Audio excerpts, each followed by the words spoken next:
Norms are unwritten rules and expectations that shape our actions and interactions.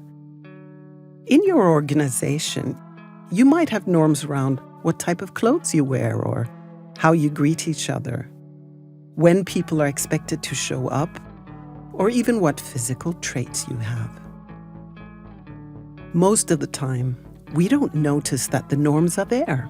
In fact, the more ingrained a norm is, the less we're aware of it.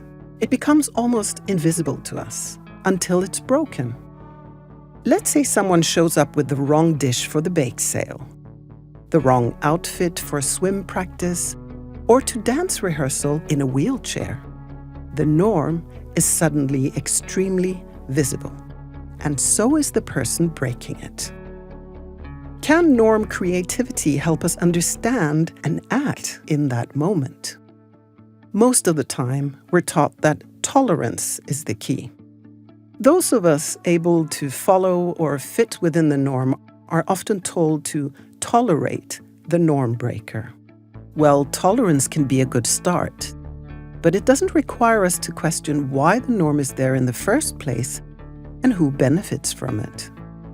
We could even say that being in the role that tolerates gives a type of power over those who are tolerated. If we're tolerating the parent who brought the wrong type of dish to the bake sale, are we truly valuing their contribution?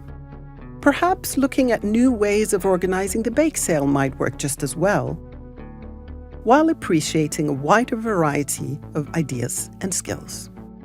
Simply tolerating doesn't give us the chance to consider whether new ways of doing things, new norms, might give more people the chance to participate and be truly and equally valued.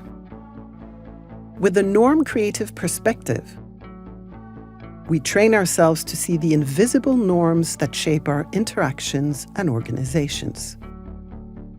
That way, we can challenge the norms that create inequality and barriers to participation, and together build new norms that make our communities and activities relevant and accessible.